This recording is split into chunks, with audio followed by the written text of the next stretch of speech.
que nós vamos falar sobre um ministério importantíssimo, o amor. O maior de todos, né? Paulo fala que é o maior de todos os dons. Amém? A palavra do Senhor diz assim, todos digam amém, por gentileza. Amém. 1 Coríntios, capítulo 13. Diz assim, e eu passo a mostrar-vos ainda um caminho sobremodo excelente. Ainda que eu fale as línguas dos homens e dos anjos, não tiver serei como bronze que soa, ou como símbolo que retine. Ainda que eu tenha o dom de profetizar e conheça todos os mistérios e todas, ainda que eu tenha a chamada, tamanha fé, a ponto de transportar montes, se não tiver amor, nada serei. E ainda que eu distribua todos os meus bens entre os pobres, e ainda que entregue o meu próprio corpo para ser queimado, se não tiver amor, nada disso me aproveitará. O amor é paciente, o amor é benigno, o amor não arde em ciúmes, não se ufana e não se ensoberbece, não se conduz inconvenientemente, não procura os próprios interesses, não se exaspera, não se ressente do mal, não se alegra com a injustiça, mas regozija-se com a verdade. Tudo sofre, tudo crê, tudo espera, tudo suporta. O amor jamais acaba. Mas havendo profecias, desaparecerão.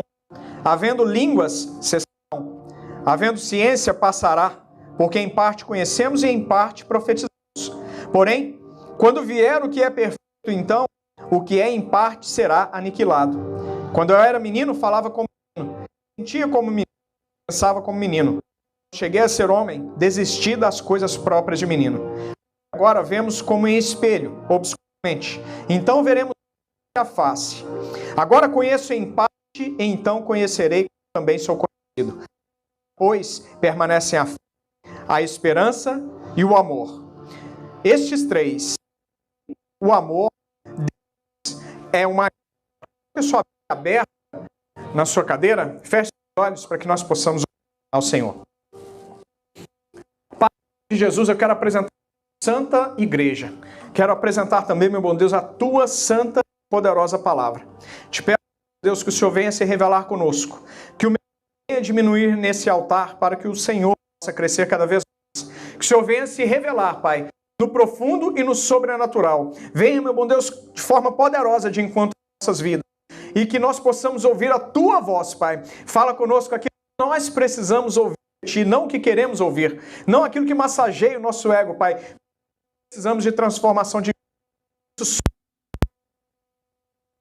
mão do nosso eu, das nossas vontades para fazermos, escutarmos e seguirmos o Teu caminho, o caminho de Jesus Cristo, o caminho de perfeição, santidade, Pai. Então nos ensina nessa palavra mais uma vez essa noite, em nome de Jesus. Você que crê, uma salva de palmas para o Senhor. Pode Aleluia. Vamos falar sobre algo que eu diria que é o tendão de Aquiles. É uma parte muito sensível sobre o Evangelho. Já era naquela época de Jesus e ainda o é nos tempos de hoje. Nós vamos falar sobre algo que Jesus veio para ensinar para a gente, porque até então nós não sabíamos o significado do verdadeiro amor. Quero falar para você de um amor não natural. Quero falar para você nessa noite de um amor sobrenatural. Diga para o seu irmão, um amor sobrenatural. O amor sobrenatural não vem dos homens.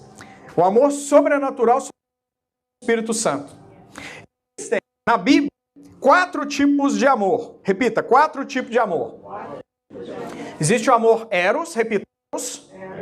É o amor que existe entre homem e mulher. O amor sexual mesmo. Amor eros, de erótico. Isso está na palavra. O segundo é o amor filos. Repita, filos. Amizade. Sabe aquela pessoa que você já conhece há tanto tempo, ou de repente você nem conhece há tanto tempo assim, mas quando você tem contato com essa pessoa, cresce algo dentro de você, dela também, e você olha para ela e pensa assim, parece que eu te conheço há tanto tempo. A gente se dá tão bem que parece que não foi feita a nossa amizade hoje. Esta é a mesma que existia entre Jó e Davi. A palavra de Deus revela que os dois eram muito chegados. A amizade deles era muito forte. Era a amizade mais forte do que a amizade que existe entre irmãos. Inclusive a palavra de Deus diz isso. Diz que há amigos que são mais chegados do que irmãos. Quem conhece pessoas assim? Quem? Não se preocupa não, tá? Eu tô gravando, depois tem o nosso link vou te passar depois o link do YouTube para você seguir todas as pregações. Existem então esses dois tipos, eros e filos. Terceiro tipo de amor é o amor storge. Repita, storge. É o amor que existe entre família. Pai, mãe, filhos, primos, tá incluso aí também. Aquele amor que você desenvolve com o tempo. A mãe, por exemplo, né, ela fica grávida. E antes mesmo dela saber que ela está, já sente que é diferente dentro dela.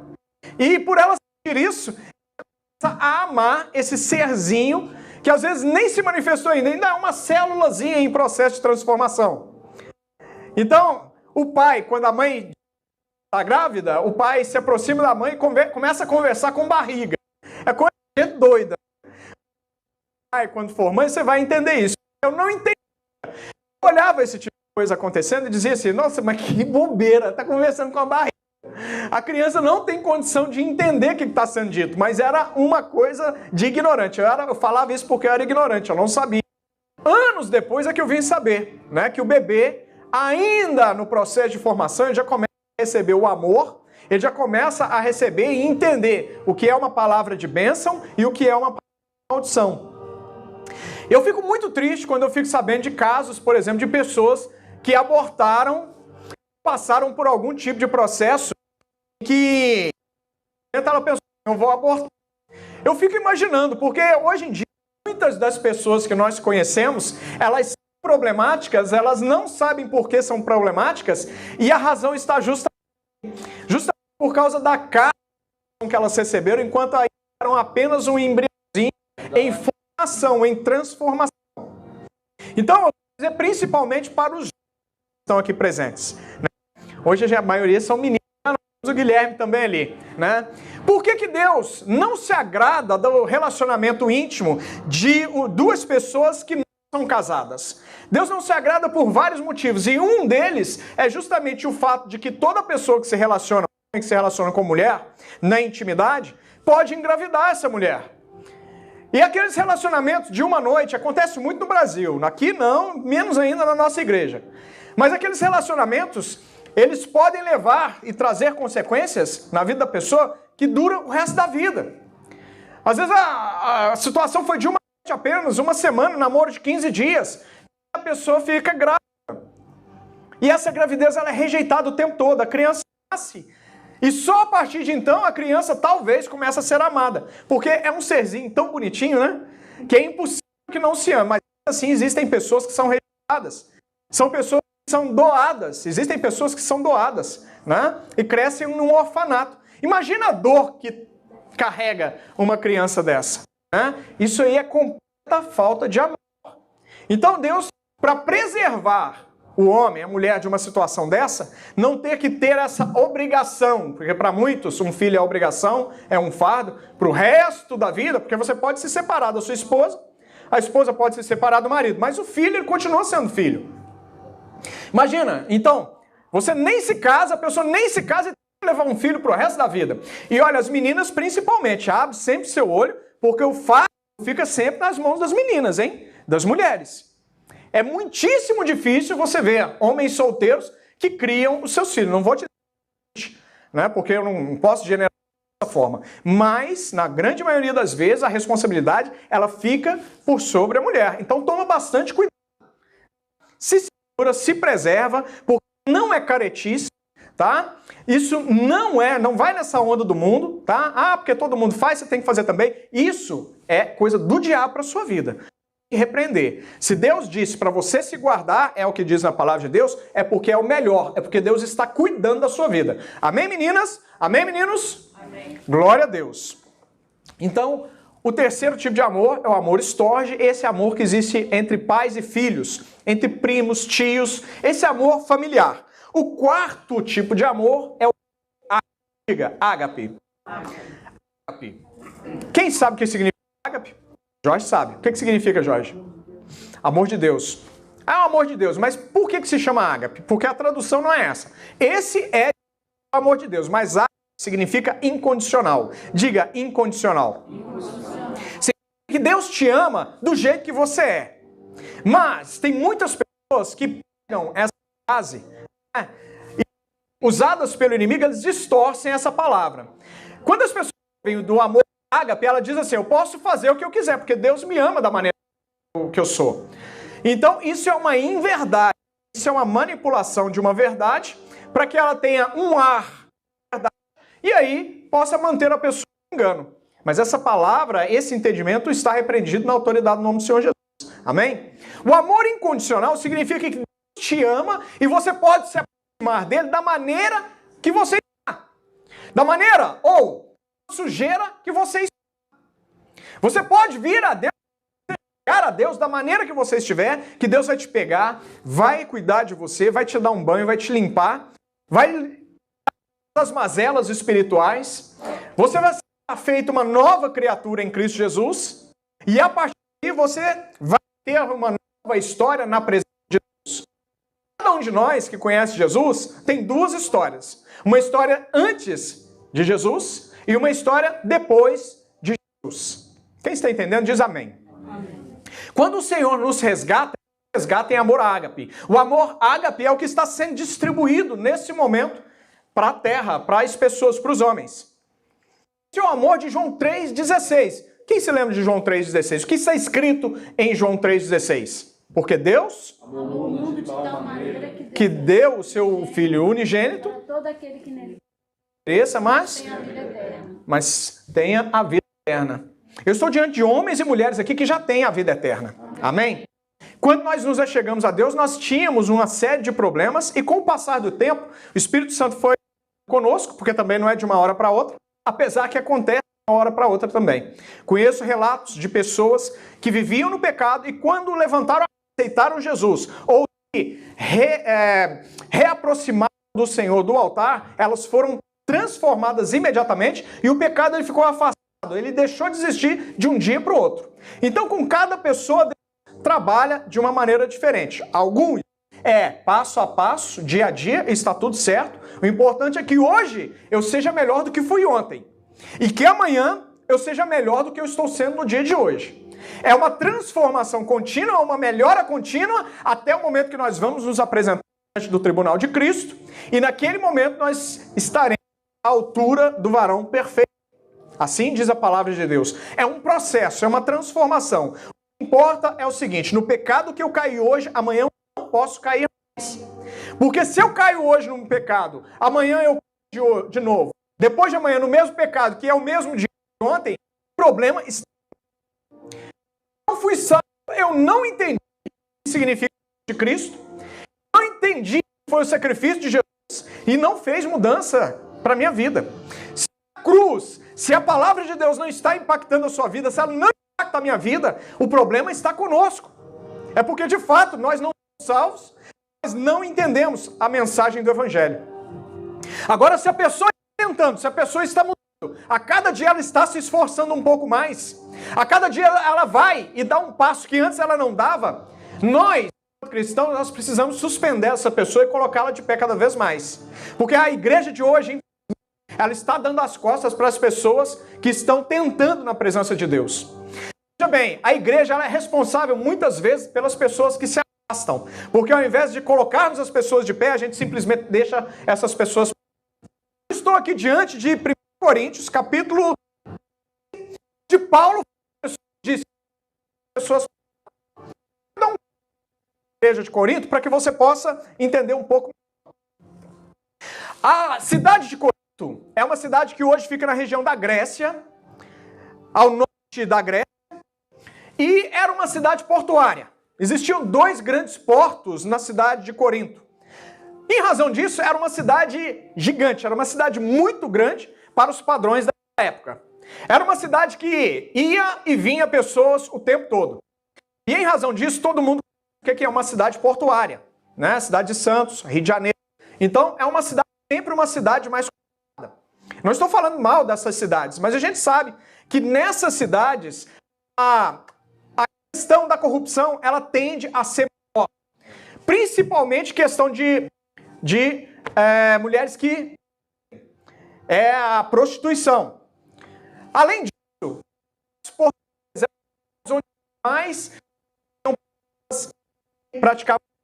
praticavam a enganação, pessoas para trás o tempo todo, quedas muito grandes. Então, era sempre uma cidade problemática. E as pessoas que residiam na cidade de Corinto eram justamente essas pessoas problemáticas. Essas pessoas que estavam sendo trabalhadas. Então, o que acontece? Quando há uma conversão de uma pessoa problemática, essa conversão, na maioria das vezes, ela acontece paulatinamente, acontece devagar. Então, ela vem para a igreja, aí é que entra agora a nossa sabedoria, enquanto igreja, como nós devemos ser as pessoas. Então, as pessoas vêm para a igreja, as pessoas iam para a igreja de Corinto, e quando elas iam para a igreja, a vida começava a ser transformada, porém, existiam ainda alguns traços da personalidade das pessoas que eram antes de receber Jesus. Então, quando elas chegaram dentro da igreja, suas vidas transformadas. Então, a igreja de Corinto era uma igreja que havia grande manifestação do poder de Deus. Quando Paulo está falando aqui, a gente volta um pouquinho, lá no verso 28 do 12, por exemplo, Deus está falando assim, por de Paulo. A uns estabeleceu Deus na igreja, primeiramente como apóstolos, em segundo lugar como profetas, em terceiro como mestres, depois operadores de milagres, depois dons de cura, socorros, governos, variedade de línguas. Deus está falando conosco justamente como era a igreja, a manifestação dos dons espirituais e dons ministeriais da igreja de Corinto. Havia tudo isso dentro da igreja de Corinto. Porém, as pessoas de Jesus, elas ainda não olhavam para as outras pessoas com a compaixão de Jesus Cristo. Elas olhavam sempre com um olhar de condenação. Vou te dar um exemplo muito claro. Entre essas pessoas que eram convertidas, as prostitutas. A cidade era muito problemática por causa da prostituição, por causa de 2 templos que havia na igreja de Corinto. Seja muito bem-vindo, meu irmão. Deus te abençoe, que satisfação. Amém. Glória a Deus. A igreja de Corinto, ela tinha 2 templos, por causa desses 2 templos que haviam na cidade de Corinto. Era o templo de Afrodite e o templo de Apolo. Afrodite era a deusa da sensualidade. Então, a deusa da sensualidade, ela exercia influência sobre aquele povo. Essa deusa, é claro, sabemos que é deusa com D minúsculo. Era, na verdade, uma potestade maligna que exercia esse poder de sensualidade daquele povo. E Apolo é justamente de Afrodite. O templo de Apolo existia para idolatrar a beleza masculina. Então você já deve ter visto alguém aí que já eventualmente tenha tido a oportunidade de ir à Itália e já viu todos esses deuses lá. Porque existe, inclusive, dentro do, como chama lá? Do Vaticano, uma área com todos esses deuses, os originais estão lá. Deus nos deu essa oportunidade de entrar dentro do Vaticano e conhecer essa área. Então, Afrodite, a deusa da sensualidade, da sexualidade, e Apolo, o seu par. Aquele que valorizava ou que colocava para cima, exaltava a beleza humana. Então, em razão disso, as mulheres se convertiam. Mas tem um detalhe. As prostitutas, elas eram obrigadas a raspar a cabeça. E como é que acontece agora? A mulher se converteu, mas ela tem a cabeça raspada. Como é que ela vai para a igreja? E como é que ela vai adorar? As pessoas vão olhar para ela e vão dizer assim, ah lá, é prostituta. Exatamente como acontece nos dias de hoje. Vou lembrar o seguinte, é lugar de ex. Porque eu já ouvi muitas pessoas dizendo assim, ah, mas essa igreja evangélica é fácil demais. A pessoa, ela pode ser suja como for. Aí, de repente, ela fala, converteu e vai para a igreja e está tudo bem. Eu falei, é exatamente esse, porque Jesus não veio para sãos. Jesus não veio para pessoas perfeitas. Aliás, se você conhecer uma pessoa que frequenta uma igreja perfeita, você pode ter certeza que essa pessoa vai estragar a igreja perfeita. Porque igreja perfeita não existe. Liderança perfeita não existe. Por quê? Porque tudo isso igreja é constituída de pessoas. E pessoas julgam pessoas. Pessoas magoam pessoas. Pessoas, elas têm dias ruins. De repente você vem conversar comigo, eu estou num dia ruim. E de repente eu te digo coisa que para mim nem é tão assim grave, mas eu posso te magoar. Mas veja bem, a palavra do Senhor diz que se por acaso eu souber que eu te magoei, mesmo que eu pense que eu não tenho alguma culpa nisso, eu vou te pedir perdão antes de entregar a minha oferta, o meu dízimo no altar, porque senão não sobe.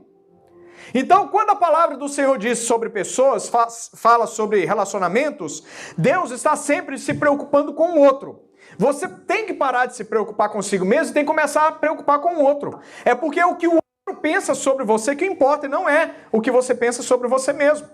Então, se você sabe que alguém está magoado ou triste com você, por exercer, aprender hoje sobre o amor ágape, o amor incondicional, Deus vai te capacitar com um espírito novo, um espírito regenerado, um espírito de humildade, para que você possa ser uma pessoa que peça mais perdão para as outras.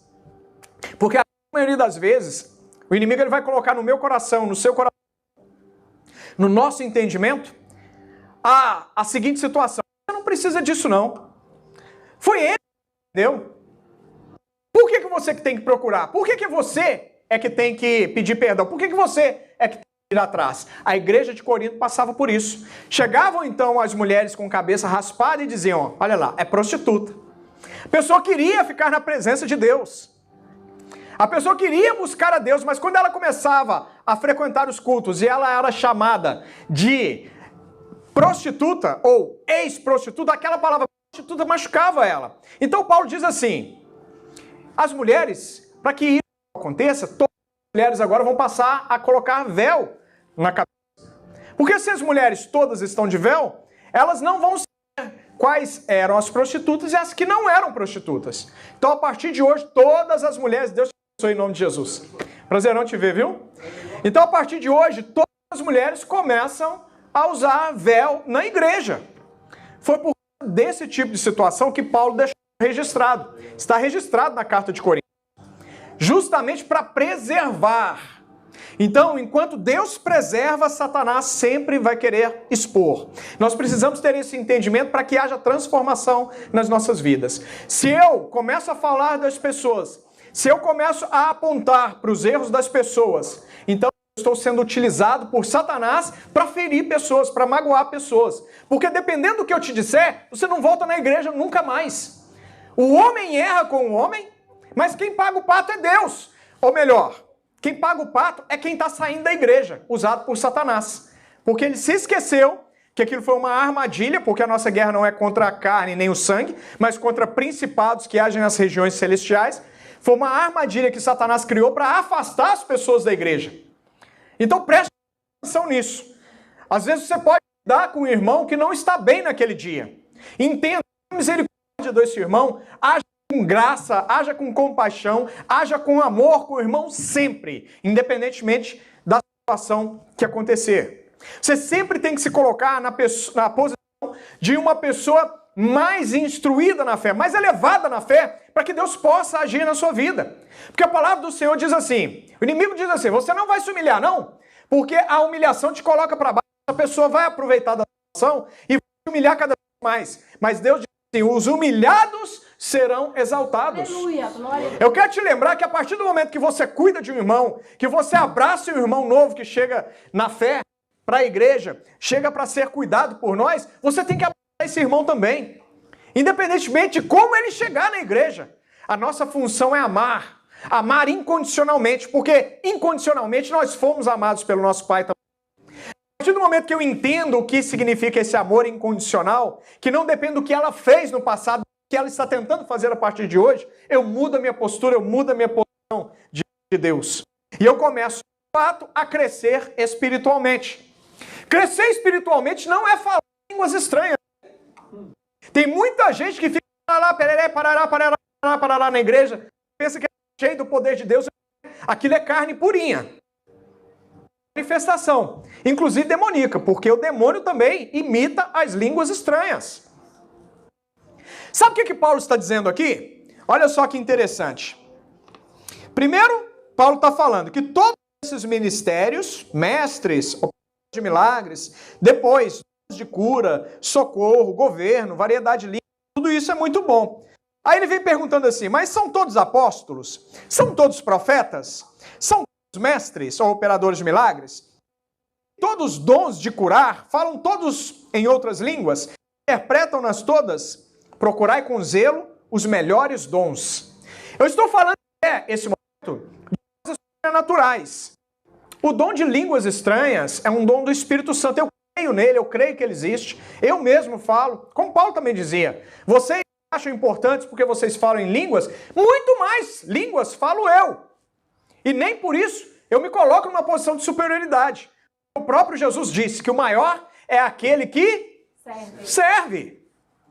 O serviço é o maior dom. Aleluia. E acompanhado do serviço vem o amor. Porque até então nós estamos falando de questões sobrenaturais que Deus escolhe. Não, para esse eu vou derramar o dom de milagres. Para esse eu vou derramar a unção de cura sobrenatural. Para esse eu vou derramar o dom de línguas estranhas. Nesse, olha só, questões sobrenaturais. Mas Paulo está falando de algo que é natural, o amor que nós devemos sentir pelas pessoas. Qualquer pessoa pode sentir dos dons, que é o amor. Você já parou para pensar nisso? Eu quero tirar algo da sua mentalidade nessa noite. Eu quero arrancar, quero quebrar um paradigma. Porque a maioria das vezes, quando a gente fala de amor, as pessoas ligam a palavra amor a sentimento. Eu acho que isso é uma questão muito mais ocidental, nossa, do que o que Deus de fato quis dizer na palavra dele. Quando nós entendemos que o amor ágape, o amor de Deus, é uma decisão, eu decido amar o meu irmão. Da que é aceitar o pecado na vida dele. Eu vou trabalhar, Deus vai me dar as armas espirituais para trabalhar na vida dele. Mas eu aceito ele do jeito que é.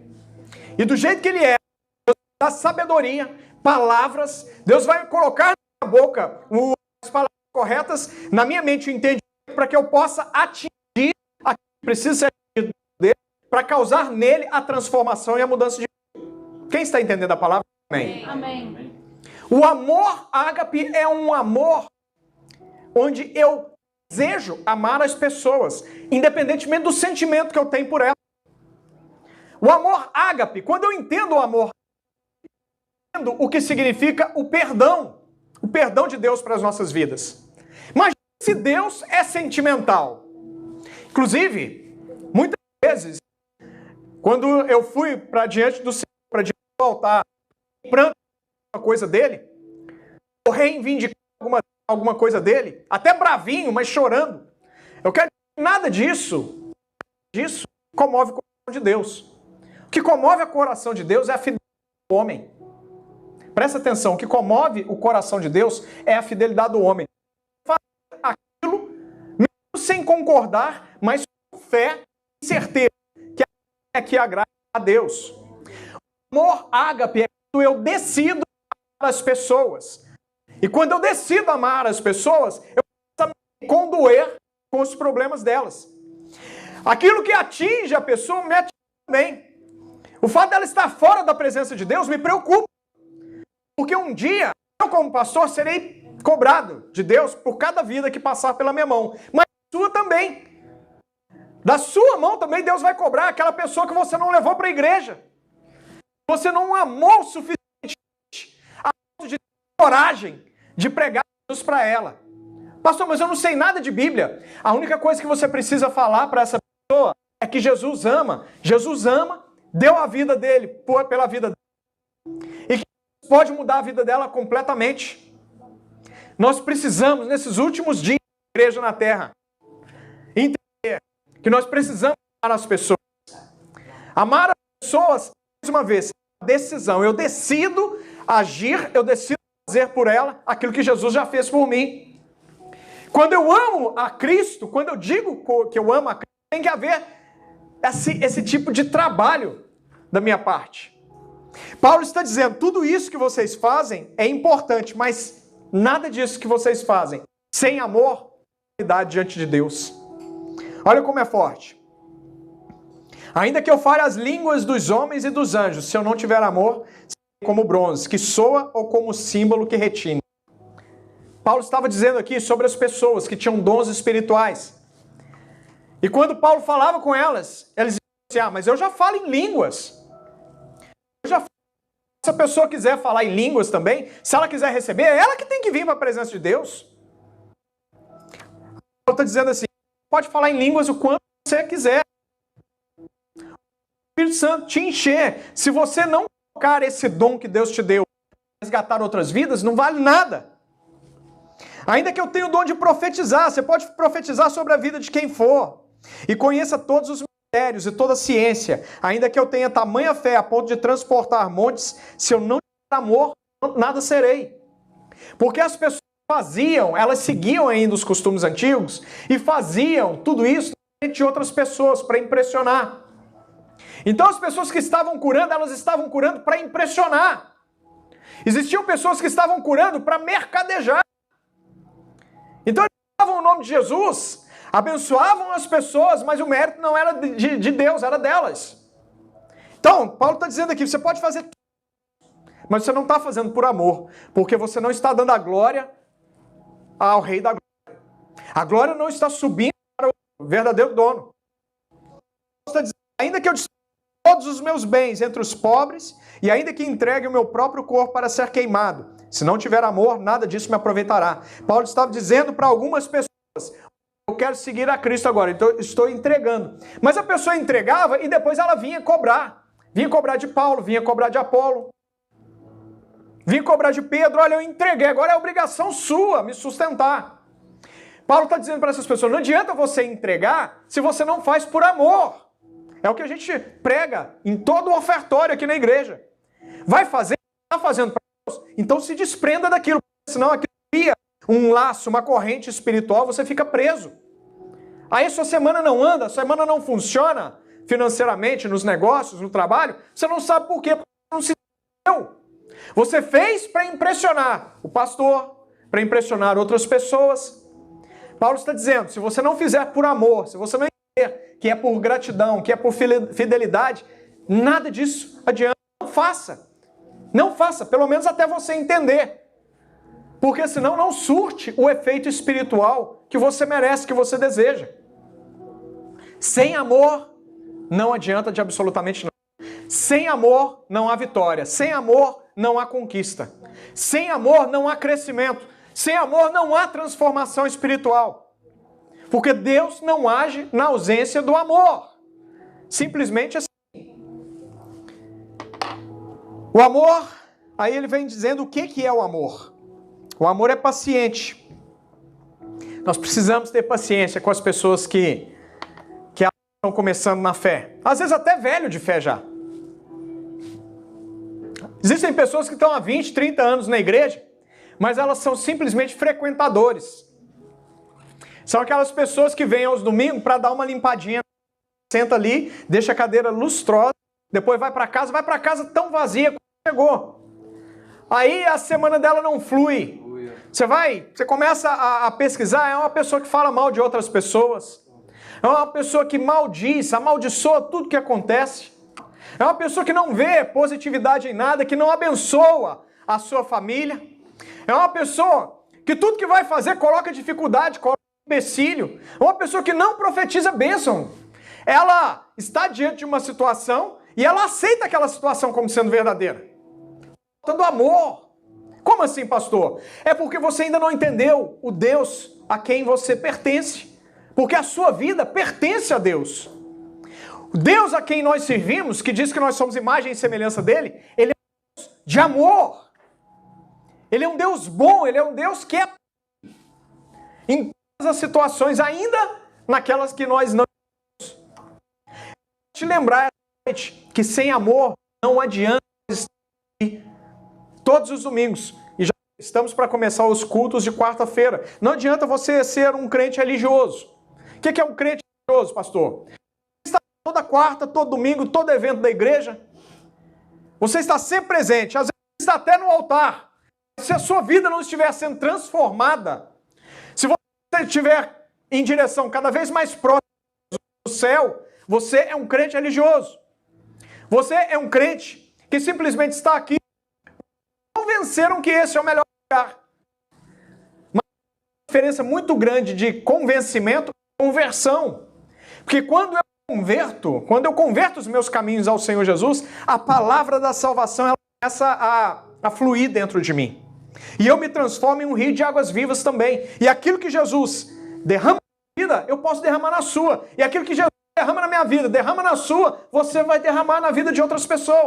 Amém. E é esse amor incondicional pelas pessoas do colégio, pelos colegas de trabalho, pelo respeito mútuo que existe entre marido e mulher, entre você e seus filhos, pessoas que te cercam, você que é empresário, maneira que você trata os seus funcionários, tudo isso e em todos os lugares há a necessidade da manifestação do Espírito Santo. Como, pastor? Na apresentação do amor, manifestação do amor. Não é necessário nada sobrenatural para que haja essa manifestação do amor.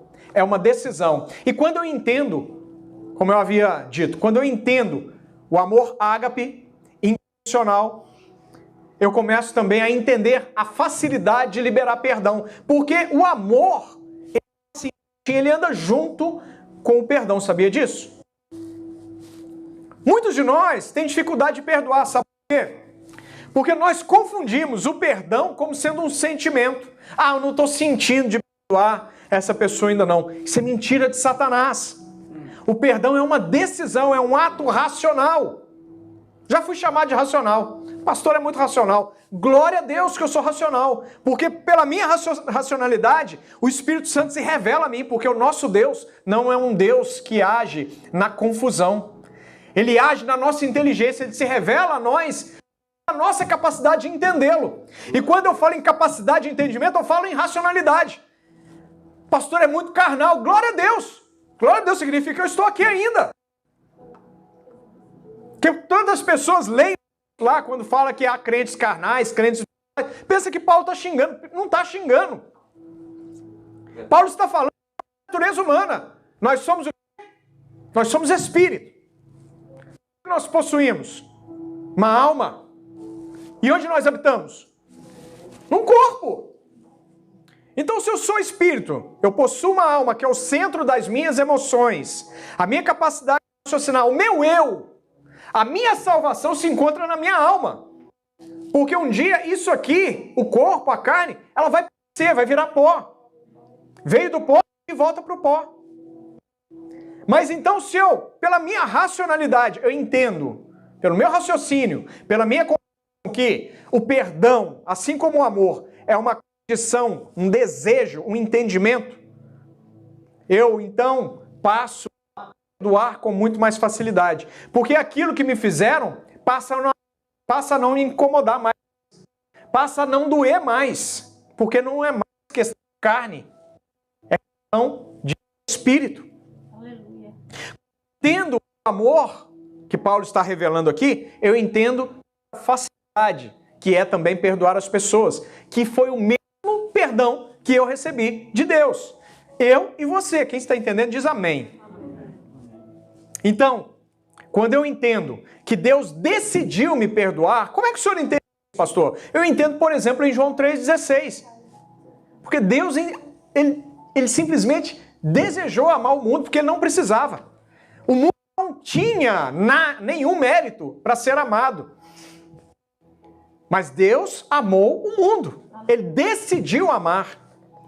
Jesus, ele decidiu se entregar por nós na cruz na Calvário. Não é um sentimento. Foi uma decisão. Aleluia. Eu decido exercer o amor de Deus. Porque se eu fizer qualquer coisa, se eu estiver pregando a pregação, não tem validade nenhuma. Se eu falar para você aqui simplesmente palavras, não tem validade nenhuma, porque do homem nada se aproveita. Porque a inteligência humana, a filosofia humana, a sabedoria humana é pano de imundícia. Deus. Quem está entendendo diz amém. Amém. A palavra do Senhor ela tem que transformar vidas porque ela é racionalmente compreendida. Então quando eu compreendo que o perdão é uma decisão, você diz assim, essa pessoa não merece. Perdão é favorecido, sabia disso? Diga para o seu irmão, perdão é favor imerecido. Isso te lembra alguma coisa? Qual é a definição de graça mesmo? Quem sabe? Favor imerecido.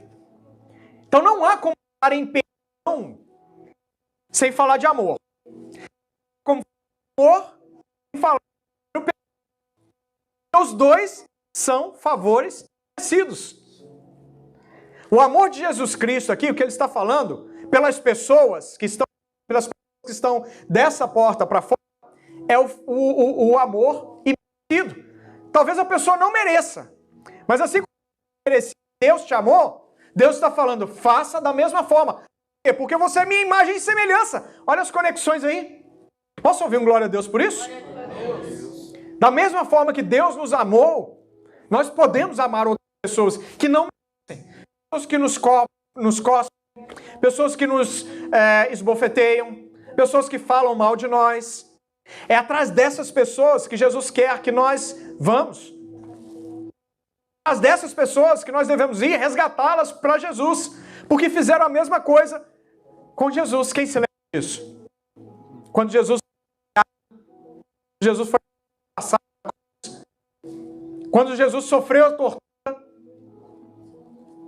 E quem de nós, enquanto discípulos, somos maiores que o nosso mestre? Se o nosso mestre por tudo isso, somos nós para não passar e não dar outra face. E não fazer as mesmas coisas. Quero te convidar a ficar de pé nessa noite. Quero te convidar a uma transformação de vida nessa noite. Nesse dia de Valentine's Day. Onde é tão fácil falar sobre amor, não é? Mas eu quero te desafiar nessa noite a começar a praticar. Olha, eu quero te lembrar, existem 4 amores, 4 tipos de amor diferentes que a Bíblia traz. O amor eros você tem com sua esposa, com o seu marido. O amor filhos com os amigos. Tá tudo certo. Fala também sobre amor hoje, amor entre família, filhos, irmãos. E eu quero te convidar a começar a buscar de Deus uma revelação ainda mais profunda sobre tudo isso que nós estamos tratando aqui essa noite. O amor ágape, o amor incondicional. Independentemente daquela pessoa que você não gosta, que é um chato, o seu chefe de serviço, começa a pregar Jesus para ele. Começa a falar que Deus tem uma vida melhor para ele. Que Deus tem uma nova história para ele ou para ela. Aquele colega de escola, chato, aborrecido, fica puxando o cabelo das meninas, fica jogando papelzinho, nem sei se tem isso mais, né? Na minha época tinha, né? É, muito tempo atrás. Né? A gente pegava uma coisa de caneta assim, colocava um coisinha de arroz e ficava soprando um no outro. Quem lembra disso? Isso é do meu tempo. É para essa pessoa que você tem que pregar Jesus. Às vezes você tem que pregar Jesus dentro de casa. Você tem que ser a pessoa que exerce o amor ágape dentro de casa. Porque dentro de casa também temos pessoas que ainda não são convertidas. Temos pessoas que são religiosas, que simplesmente seguem um padrão, mas ainda aquele padrão não entrou dentro dela e de fato não faz nenhuma diferença para ela. A gente tem que ser paciente, como diz Paulo aqui. Nós temos que ser benignos. Nós não podemos ter ciúmes. E aqui, especificamente, Paulo está falando para os líderes das igrejas. Porque líder geralmente tem ciúme de ovelha. Pode ter tranquilidade em Jesus Cristo que eu não tenho ciúme de ovelha não. Sabe por quê? A sua vida em Cristo Jesus, me preocupo, oro por você todas as noites. Mas eu tenho plena certeza que você é ovelha de Cristo. Eu sou apenas um servo aqui. Se um dia Deus quiser te tirar do ministério e levar para outro, você vai abençoado. Glória a Deus. Porque é Deus quem vai direcionando. É Deus quem vai direcionando. A única coisa que eu já repreendo em nome de Jesus é que você saia daqui e vá para o mundo. Se desvie. Isso não. Isso eu não aceito. Eu nunca vou deixar acontecer com você. Eu sou aquele pastor chato que liga, que xinga de vez em quando. O que você está pensando? Acorda para a vida. Por que você não foi no culto? É porque eu sou chato, simplesmente? Não. Porque a palavra é que aumenta a fé. É o ouvir a palavra que aumenta a chama do Espírito Santo sempre acesa dentro de nós. Então não abra mão dos cultos, não por religiosidade, mas porque você entende a importância de você estar aqui. Começa a trazer as pessoas, não deixa ninguém em casa. E se a pessoa quiser ir, dá o exemplo, venha você sozinho, traga os filhos. E ore pela pessoa que está em casa. Amém? Em nome de Jesus. A palavra do Senhor diz, o amor não tem ciúmes, não se ufana, ou seja, ele não é orgulhoso, ele não se ensoberbece, não é vaidoso, não tem vaidade nenhuma, não tem orgulho nisso. Não se conduz inconvenientemente. Só uma palavrinha para orgulho, né? Eu posso ter orgulho daquilo que Deus me deu, porque é dele, não é meu. O fato de eu estar aqui é por amor e gratidão ao que Deus já fez na minha vida. É pelo que Jesus já fez na minha vida na cruz do Calvário. A palavra de Deus diz que a tua graça me basta, Senhor. Paulo deixou isso registrado. Portas fechadas diante de nós. Inclusive, grandes líderes têm também portas fechadas de vez em quando. Não é porque eu sou líder, esse dom da palavra que Deus me deu, o dom de mestre, de ensinar, que eu posso me orgulhar. E nem por isso também eu posso pensar que eu estou livre dessas dificuldades. Nada disso, o fato de ser líder, nada disso pode me trazer vaidade. Isso, pelo contrário, me traz um senso de responsabilidade ainda maior. Porque de todos os líderes do ministério, eu tenho que ser o maior deles.